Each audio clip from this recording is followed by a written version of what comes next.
Saint election اس وقت سر پہ ہیں اور آپ کی جو ایک ایفرٹ اس وقت آپ کر رہے ہیں، جس کی آپ نے ایک مثال دی گزشتہ سینٹ انتخابات میں کے پی کے سے جن لوگوں نے فلور کراسنگ کی، ان کو آپ نے سخت ایک ایگزامپل بنایا تمام لوگوں کے لیے۔ اس وقت صورتحال یہ ہے کہ جو منڈیاں لگا کرتی تھیں ان کو ختم کرنے کے لیے آپ جو ایفرٹ کرنے جا رہے ہیں، اپوزیشن بظاہر ساتھ دیتی دکھائی نہیں دے رہی، آپ کورٹ میں بھی جا رہے ہیں۔ کیا حکمت عملی ہوگی عمران خان کی مستقبل کے لیے ایک رول ماڈل سیٹ کرنے کے لیے سینٹ الیکشن کو؟ بسم اللہ الرحمن الرحیم۔ دیکھیں، جب سے یہ سینٹ 30 سال سے تو مجھے پتا ہے، 30 سال سے کہ سینٹ الیکشنز میں بولیاں لگتی ہیں، member of parliament provincial assemblies کی ریٹس لگتے ہیں، پیسہ اوپر تک جاتا ہے، کیونکہ مجھے پتا ہے کہ مجھے پیسہ آفر ہوئے ہیں سینٹ الیکشن میں۔ تو ہم نے پچھلے الیکشن میں 20 ممبرز کو نکالا، 5-5 کروڑ روپے ہمیں پتا چلا کہ انہوں نے لیے ہیں۔ کمیٹی بیٹھی، کمیٹی نے پوری تحقیقات کی اور کمیٹی نے مجھے ریکمنڈیشنز دی کہ 5-5 کروڑ روپے ہمارے ممبرز نے لیے ہیں جن کو ہم نے پارٹی سے نکالا۔ سارے پولیٹیکل لیڈرز کو بھی یہ پتا ہے، پولیٹیشنز کو بھی یہ پتا ہے، کیونکہ ابھی سے ہی ریٹس لگنی شروع ہو گئی ہیں، آفرز مل رہی ہیں، ہمیں پتا ہے، ہمیں یہ بھی پتا ہے کہ کتنی ریٹ لگ رہی ہے، کس اسمبلی میں کتنے آ کے لوگوں کے ضمیر خریدنے کے لیے کتنے پیسے لگ رہے ہیں، ہمیں یہ بھی پتا ہے کہ کون سا پولیٹیکل لیڈر اب پورے پیسے اکٹھے کر رہا ہے لوگوں کو خریدنے کے لیے۔ تو جب یہ سب کو پتا ہے، میرا سوال یہ ہے کہ ہم یہ اپنے ملک سے یہ کتنی بڑی غداری کر رہے ہیں کہ نمبر 1 جو سینٹ کا بہت بڑا سٹیٹس ہوتا ہے، بڑا ایک رول ہوتا ہے ایک فیڈریشن کے اندر، کیونکہ وہ ریپرزینٹ کرتے ہیں صوبوں کو۔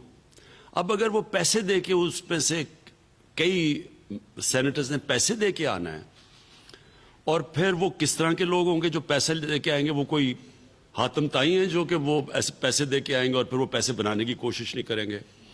دوسری چیز، وہ کیسے، اگر کوئی پیسے دے کے آئے گا، وہ ریپرزینٹ کیسے کرے گا اپنے صوبے کو؟ اس کے علاوہ وہ جو ایم پیز پیسے لے کے اپنی ووٹ بیچیں گے، یہ کون سی جمہوریت کے اندر ہے؟ یہ کون سی کس قسم کی جمہوریت ہے؟ تو میں اس لیے پوری کوشش کر رہا ہوں، پہلے ہم عدالت میں بھی ہم گئے ہیں، ہم اب کانسٹیٹیوشنل امینڈمنٹ بھی لے کے جا رہے ہیں اسمبلی میں۔ دونوں مین پارٹیز نے اپنی چارٹر آف ڈیموکریسی کے اندر جو سائن کیا تھا، دونوں نے کہا تھا کہ اوپن بیلٹ ہونا چاہیے۔ تو میں اب ہماری پتہ ہے سب کو کہ ہمارے پاس 2/3 میجورٹی نہیں ہے، اس کے باوجود ہم یہ بل پریزنٹ کریں گے تاکہ ساری قوم کے سامنے سب کو پتا ہو کہ کون اس ملک میں کوشش کر رہا ہے کرپشن ختم کرنے کی، اور کون اس ملک میں ایسے لوگ ہیں جو کہ اس ملک میں کرپشن کو بچا رہے ہیں۔ یہ سب سامنے آ جائے گا انشاءاللہ، امینڈمنٹ رکھیں گے پارلیمنٹ میں۔ مختلف آپ کو جو ہے وہ چیلنج کے ٹیسٹ تھی، لیکن اس میں وہ ناکام رہی۔ پہلے استعفوں کی دھمکی، لانگ مارچ کی دھمکی، دوسرے آپشنز، لیکن ناکام رہی۔ لیکن پنجاب میں یہ صورتحال ہے کہ جہاں پہ ایک بڑی اپوزیشن جماعت ہے، اس کے ارکان اسمبلی ہر دوسرے روز وزیر اعلیٰ عثمان بزدار سے ملتے ہیں اور ان کی قیادت پر اور پی ٹی آئی پر اعتماد کا اظہار کر رہے ہیں۔ تو آپ کیا دیکھ رہے ہیں کہ سینٹ کے بعد اس پی ڈی ایم کا کیا مستقبل ہے؟ یہ پی ڈی ایم جو اب مختلف بحرانوں میں جو چیلنجز دیکھنے میں ناکام رہی ہے، سینٹ کے انتخاب کے بعد ان کا کیا فیوچر دیکھ رہے ہیں؟ پی ڈی ایم نے فیل ہونا تھا، میں نے اپنی پارٹی کی میٹنگز میں کہا، میں نے کیبنٹ میں یہ کہا، میں نے میڈیا پہ یہ کہا۔ کیوں فیل ہونا تھا انہوں نے؟ کیونکہ یہ کوشش کر رہے تھے پبلک کو نکالنے کے لیے۔ پبلک جب بھی نکلتی ہے تو وہ حکمرانوں کی کرپشن کے خلاف نکلتی ہے، وہ حکمرانوں کی کرپشن بچانے کے لیے پبلک کبھی نہیں نکلی۔ ابھی لیبنان میں دیکھیں، پبلک سڑکوں کے اوپر ہے حکمرانوں کی کرپشن کے خلاف۔ ساؤتھ امریکہ میں کئی ملکوں میں پبلک نکلی ہے حکمرانوں کی کرپشن کے خلاف۔ عراق میں نکلی ہے، وہ کہتے ہیں کہ جی کرپشن ہو رہی ہے۔ لیکن کبھی بھی پبلک آج تک کسی کرپٹ پولیٹیشین کی کرپشن بچانے کے لیے نہیں نکلی، اور یہ کوشش کر رہے تھے، اور یہ سمجھ رہے تھے کہ لوگ بیوقوف ہیں۔ لیکن اس سے بڑا بیوقوف ہوتا ہی نہیں ہے جو پبلک کو بیوقوف سمجھے، اور یہ ثابت ہو گیا۔ مینار پاکستان جو ہم نے 4 دفعہ بھری ہے، کیونکہ مینار پاکستان تو بھرا ہی تب جاتا ہے جب لاہور کے لوگ چل کے آئیں. تو جب لاہور کے لوگ نہیں نکلیں گے, آپ جتنے مرضی باہر سے قیمے کے نان کھلا کے لوگوں کو لے کے آئیں, کبھی بھی نہیں بھرا جاتا. تو یہ جو فلاپ ہوا ہے پی ڈی ایم, اس نے ہونا تھا. سارے ملک کے بڑے بڑے ڈاکو اکٹھے ہو کے مجھے بلیک میل کر رہے ہیں کہ جی آپ کی گورنمنٹ گرا دے گے اگر ہمیں آپ این آر او نہیں دیتے, یعنی ہم نے جو ڈاکے مارے ہیں ہمیں معاف نہیں کرتے. تو اس نے تو فیل ہونا ہی تھا. اور یہ آگے بھی ان کا یہ اپنی پارٹیز اکٹھا رکھتے ہیں, جی حکومت کل جا رہی ہے, حکومت پرسوں جا رہی ہے, حکومت 2 مہینے میں, تاکہ ان کی پارٹی اکٹھی رہے. کیونکہ نظریہ تو ہے ہی نہیں. کسی پارٹی کا لیڈر ریولوشنری بننے کی کوشش کر رہا ہے, خود دم دبا کے بگوڑا ہو کے لندن بیٹھا ہوا ہے, بیٹے اس کے باہر بیٹھے ہوئے ہیں, وہ جواب دے نہیں رہا, سپریم کورٹ میں کنوکٹڈ ہے, اور وہاں بیٹھ کے وہ سمجھ رہے کہ انقلاب آ جائے گا. ٹرانسپیرنسی انٹرنیشنل کی رپورٹ آئی, ویسے تو پرسپشن بیسڈ رپورٹ ہوتی ہے, لیکن سم ٹائم پرسپشن جو ہے وہ ریئلٹی سے بھی زیادہ اس کی ویلیو سمجھی جاتی ہے. 2 چیزیں جس کے اوپر, باقی چیزیں تو سامنے آئیں, لیکن ایک ڈیموکریسی اور ایک جو ہے وہ جو رول آف لا ہے, اس کے اوپر پوائنٹس جو ہے وہ کم ہوئے ہیں پچھلے 2 سالوں میں. تو کیا سمجھتے ہیں کہ ڈیموکریسی, پارلیمنٹ کا جو کردار تھا وہ پورا اپنا, ظاہر ہے پارلیمنٹ میں جو اپوزیشن ہے انہوں نے پہلے دن سے ہی جس طرح کا کردار ادا کیا, اور ساتھ رول آف لا کے حوالے سے ساتھ پولیس جو ہے اس کا بڑا کردار ہے, تو یہ ان میں پوائنٹس کیوں کم ہوئے, کیا سمجھتے ہیں آپ؟ پارلیمنٹ چلتی کیسے ہے؟ پارلیمنٹ کے اندر ایک گورنمنٹ ہوتی ہے, ایک اپوزیشن ہوتی ہے. پارلیمنٹ چلتی ایسے ہے جب اپوزیشن کا کام ہوتا ہے کہ ملک کے مسئلے مسائل کی نشاندہی کرے, اور وہ گورنمنٹ کو مسلسل پریشر میں رکھے عوامی مسئلوں کے اوپر یا قانونی مسئلوں کے اوپر. لیکن کبھی ڈیموکریسی ایسے بھی چلی ہے کہ اپوزیشن اکٹھی ہو کے کہے کہ ہماری چوری معاف کرو, ہمیں این آر او دے دو, نہیں تو ہم چلنے نہیں دیں گے. اور جو انہوں نے کیا آپ کے سب کے سامنے ہے کہ پہلے دن سے شروع ہو گئے, کبھی الیکشن ٹھیک نہیں ہوا, اس میں ہم کہیں ٹھیک ہم تیار بیٹھے ہیں, کھولیں الیکشن. کبھی کہیں جی معاشی حالات برے ہیں, وہ معیشت کے تو ذمہ دار ہی ہیں, تو وہ ہمارے سے پوچھ رہے ہیں جی کہ یہ دیکھیں قرضے یہ چڑھ گئے ہیں, اور ہمارے سے پوچھ رہے ہیں اور پریشر ڈال رہے ہیں کہ این آر او دے دیں. پھر فیٹف کے اوپر انہوں نے سب سے زیادہ بلیک میل کیا, کیونکہ فیٹف کے اندر ملک بلیک لسٹ ہو سکتا تھا, اور بلیک لسٹ کا مطلب یہاں سینکشنز لگ سکتی تھی. تو انہوں نے اس کے اوپر پھر ہمیں بلیک میل کرنا شروع, اور پھر باقاعدہ لکھ کے دیے کہ 34 شکیں چینج کرو 38 میں سے, یعنی نیب کو ختم کر دو. تو جمہوریت تو نہیں چلتی ایسے. جمہوریت تو اب چور اکٹھے ہو جائے اور کہیں جی ہماری چوری چھوڑ دو, نہیں تو ہم گورنمنٹ گرا دیں گے, تو یہ تو جمہوریت نہیں چلتی. اور اس لیے وہ ٹھیک کہہ رہے ہیں, پارلیمنٹ کے اندر جس طرح کی ڈیبیٹ اور گفتگو ہونا چاہیے تھا, جو کنسنسس بلڈنگ ہونی چاہیے تھی, وہ ہوئی نہیں. میرا نام میاں اسلم ہے, پرائم منسٹر صاحب میں ایکسپریس ٹیلی ویژن سے ہوں.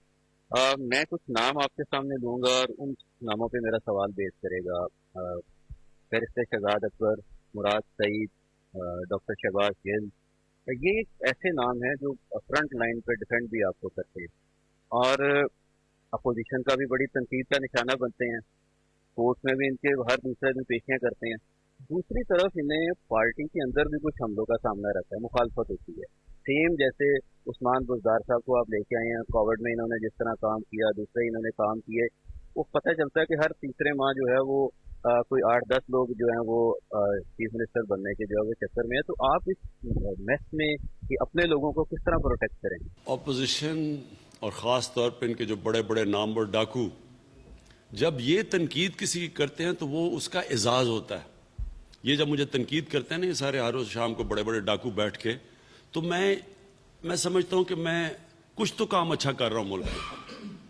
اگر یہ میری تعریف کرے تو میں اپنی توہین سمجھوں, کیونکہ یہ انہوں نے 30 سال سے 35 سال سے اس ملک کا خون چوسا ہوا ہے.